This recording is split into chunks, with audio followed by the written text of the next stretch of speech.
और वो हर लीडर के पास गए।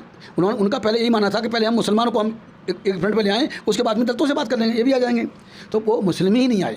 हम एक बार कोशिश हुई लखनऊ में, 9 पार्टियाँ इकट्ठी हुई और 9 पार्टियाँ इकट्ठी होने के बाद में वो भी तैयार नहीं हुए, वो सारा सब कुछ बिखर गया। बेचारे कई साल से 5-6 साल से लगे पड़े हैं पार्टी वाला। और यहाँ तक के MIM के जो राष्ट्रीय अध्यक्ष हैं उन्होंने तो उनका एक लेटर ही यूँ करके फेंक दिया, मजाक बना खातिर, इस मुल्क की खातिर।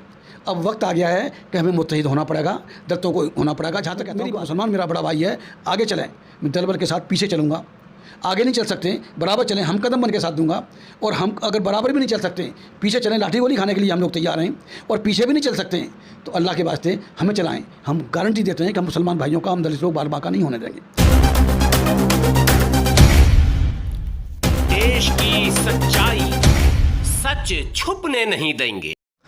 अब बिल्कुल सारांश पर मैं जाना चाहता हूँ। जी। फिर चुनाव आ जाएगा, बातों बातों में कई चुनाव आपने देख भी लिए, स्वयं आप चुनाव लड़े। मुस्लिम समाज, आपको लगता है कि आपकी बातों पर भरोसा नहीं कर पा रहा है इतना करने के बाद? जो काम, मैं इसलिए सवाल कर रहा हूं कि जो काम आपने किया है, शब्दों से, इश्तहारों से और मैदान में सड़क पर उतरकर, वो काम तो कांशीराम के बाद किसी ने नहीं किया, ये माना जाएगा बिल्कुल। फिर भी मुस्लिम समाज कम से कम आपके पीछे गोलबंद क्यों नहीं हुआ, ये मेरा अब निजी सवाल। देखिए भाईजान, जहाँ तक मेरे क्रियाकलापों की बात है, मेरे एक्शंस और ओमिशंस की बात है, मुस्लिम समाज, जो पढ़ा लिखा मुस्लिम समाज है, वो नावाकिफ़ नहीं है। वो इस बात की तस्दीक करता है कि हाँ भाई, आदमी बहादुर है, ये आदमी काम कर सकता है। लेकिन वो ये देखता रहा कि भाई इनके पास दलित तो है नहीं, इनकी झोली में दलित तो है ही नहीं, दलित तो मायावती की झोली में, इसलिए वो मेरे पास नहीं आया, अब तक मेरे पास नहीं आया। लेकिन अब जिस तरह से मुझे बुलाया जा रहा है, मैं देखिए हर मुसीबत में मुसलमान के साथ रहा हूँ, चाहे NRC CA का मामला हो, चाहे और कोई भी मामला हो, चाहे कोई कहीं व्यक्ति वैसा ही मामला हो। कई मसले ऐसे थे, बिजनौर में भी मसला आया, जब वो वहाँ उसको जब मुस्लिम लड़कों को मारा, वहाँ जाटों ने मारा, तो उसको लेके भी हमने पूरा मूवमेंट खड़ा किया और इनको माफ़ी मांगनी पड़ी। और चीफ सेक्रेटरी और DGP वहाँ उसमें नगीना में आके फैसला करना पड़ा मुसलमानों से, समझ गए ना। मैं हर मुसीबत में मुसलमान, क्योंकि मुसलमान को मैं अपना बड़ा भाई मानता हूँ। और मैं एक बात कह रहा हूँ शुरू से ही कि जो वो मेरी ताकत देखना चाहता है, और ताकत देखने के लिए, और आजकल मैंने बताया कि भ्रष्टाचार है, लोगों के माइंड करप्ट कर दिए गए हैं इस मायावती की। एक संदेश आप मुसलमान को क्यों नहीं देते कि कभी उल्टी की गंगा भी बह जाए? तुम इस इंतज़ार में हो कि मेरे पास दलित पूंजी पहले आ जाए, मतदाता, तब हम आएंगे। तुम आ जाओ, हो सकता है दलित आ जाए हमारे। भाई मैं नगीना से मैं प्रत्याशी था, और नगीना में तकरीबन 8 लाख मुस्लिम वोटर हैं। 4 लाख के 42% के, हाँ 4 लाख के ज़्यादा हैं, 4 लाख के करीब तो दलित वोट हैं। मैंने कि दलित को मारो गोली। मैं 544 सीटें नहीं मांग रहा आपसे, मुझे 1 सीट दे दो।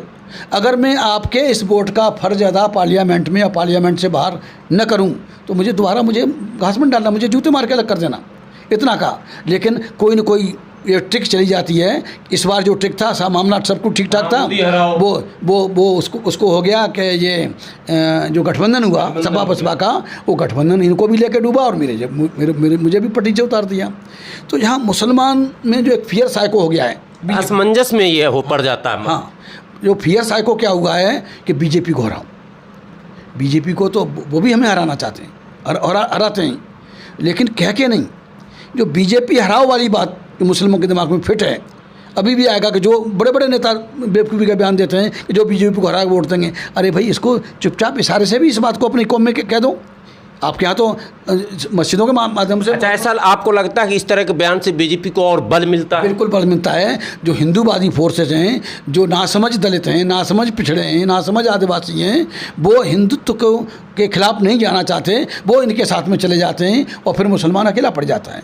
और दलितों में ही बहुत सारी वैरायटी हैं, तो उसमें जो मेजॉरिटी कम्युनिटी है वो नहीं चाहती, वो बाई एंड लार्ज अम्बेडकराइट है, वो चाहती है। और अगर हम मिल जाए, हम बाकी की बात नहीं कर रहे हैं। यूपी में तकरीबन 26% मुसलमान हैं और लगभग 28% के करीब दलित हैं, क्योंकि 21% तो 1947 में था, जब संविधान लागू हुआ 1950 में, तब था। तो अगर हम दलित और मुस्लिम ही इकट्ठे हो जाएं तो हमें किसी को नहीं। और हम इस बात का ही तैयार कर लें कि आने वाले इलेक्शन में हम किसी सवर्ण हिंदुओं को वोट नहीं देंगे। और अगर सवर्ण हिंदू जनता कहती हम तो यूनाइट होने को तैयार हैं, मगर लीडर यूनाइट नहीं होते। ये मैं जनता के बीच जाकर पूछा हूँ। उसका एक तरीका है कि नॉन पॉलिटिकल माध्यम से उन सारे लीडर को बुलाया जाए हैं और उन्हें एक रोड मैप दिया जाए कि इस रोड मैप के हिसाब से आपको मुत्तहिद होना है। समझ गया ना? अगर आप मुत्तहिद होते हैं इसके हिसाब से चलते हैं, ठीक है। नहीं तो जो आता है पहले तो लोग ही नहीं आएंगे, बुलाने पर नहीं आएंगे। जिनको आप समझते हैं कि जो हमारे खैर को आए वो नहीं आएंगे आपके वहाँ, हैं, कमिटमेंट नहीं करेंगे, क्योंकि वो कहीं ना कहीं किसी न किसी के इशारे से चलते हैं। आपको एक कोशिश का पता है कि नहीं, इस्माइल बाटली वाला से आपकी मुलाकात है या नहीं है? हाँ, मुलाकात है आपकी। इस एक प्रोग्राम में मैंने देखा भी था, आपने उन्हें गेस्ट बुलाया था। वो एक कोशिश करते हैं, पॉलिटिकल यूनिटी कैंपेन चलाते हैं। उनके बुलावे पर भी कई मुस्लिम पॉलिटिकल पार्टियां मीटिंग में नहीं आती हैं, ये कहकर कि मुझे इस यूनिटी से, यानी पॉलिटिकल यूनिटी से मतलब नहीं, मैं तो जनता के बीच काम कर रहा हूँ। क्या उनका ये जवाब जनहित में है? देखिए, मुझे पूरी मालूम है, मैं उनसे पूरी तरह से अटैच हूँ और वो हर लीडर के पास गए। उनका पहले यही मानना था कि पहले हम मुसलमानों को हम एक फ्रंट पे ले आएँ, उसके बाद में दलितों से बात कर लेंगे, ये भी आ जाएंगे। तो वो मुस्लिम ही नहीं आए।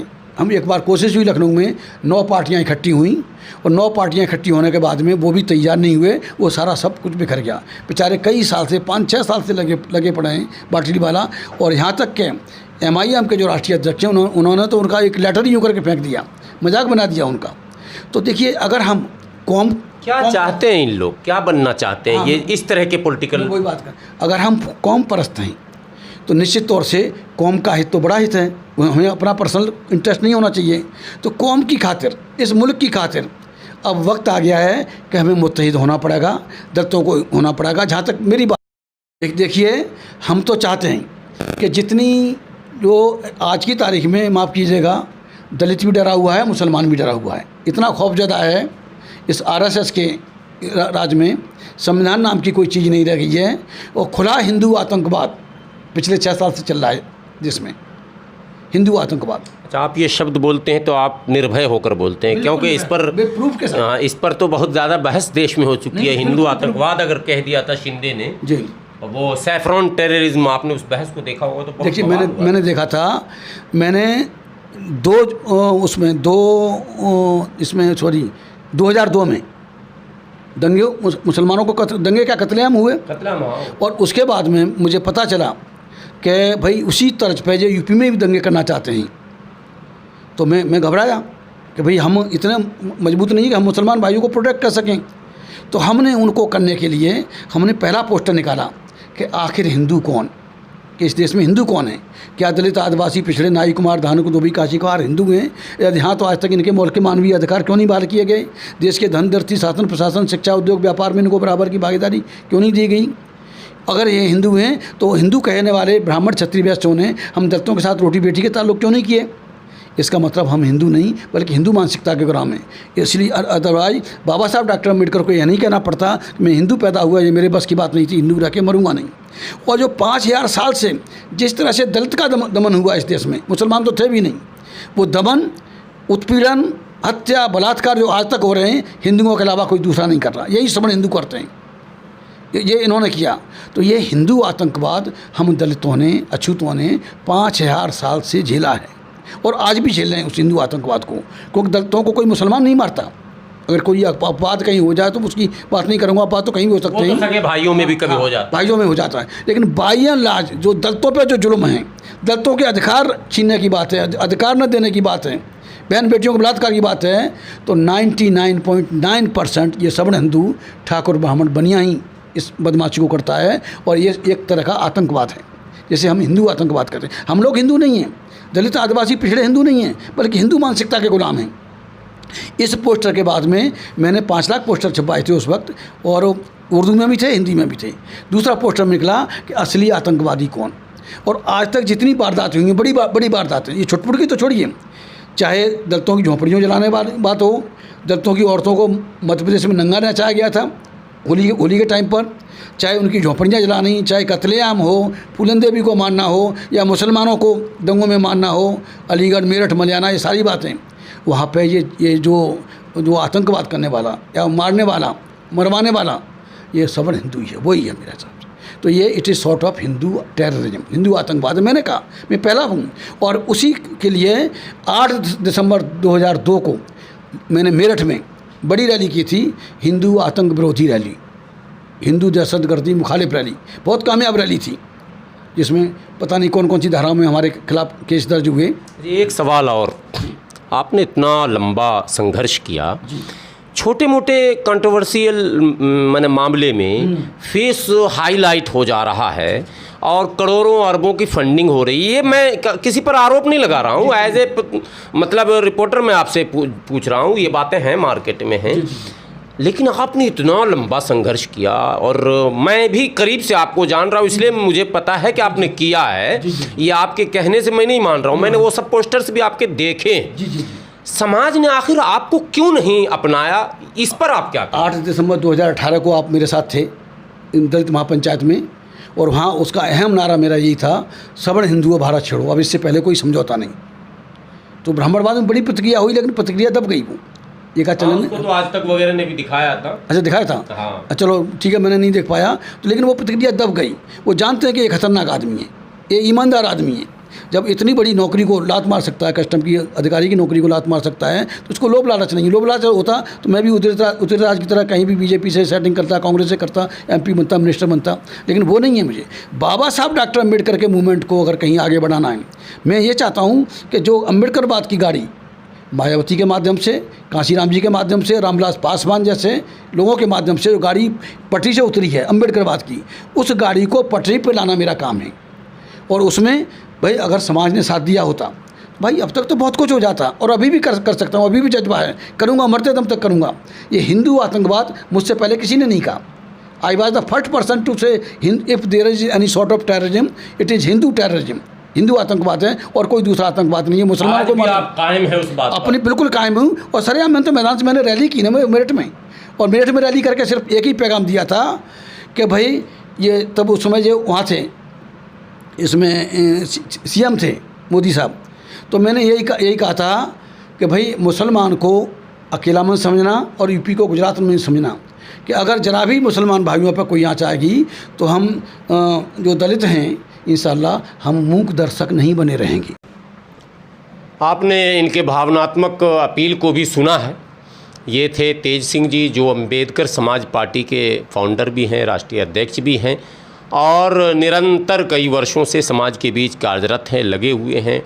कई बड़े बड़े जलसों में इन्हें मैंने देखा है, सुना है, लोग बुलाते हैं और इनके बयान होते हैं, लेकिन कुल मिलाकर नतीजा जो है वो वही ढाक के 3 पात। लेकिन क्या यही चलेगा या बदलाव होगा? कमेंट बॉक्स में आप अपनी राय ज़रूर लिखें। क्या क्या रास्ते हो सकते हैं, संभावनाएं कितनी हैं, क्या लगता है कि भारत की राजनीति में बदलाव आ सकता है? दलित मुस्लिम यूनिटी की बात जो बहुत दिनों से चल रही है, क्या ये संभव हो पाएगा? कौन अगुवाई करेगा, क़यादत कौन करेगा? अनेकों प्रश्न हैं इसमें अभी भी, जिसका जवाब आना अभी बाकी है। आपसे गुजारिश है कि इसको लाइक करें, शेयर करें, संदेश को दूर तक पहुँचाएँ, और अगर आपको लगे कि बेहतर है तो आप देश की सच्चाई को सब्सक्राइब भी कर लें। शुक्रिया, खुदा हाफिज़।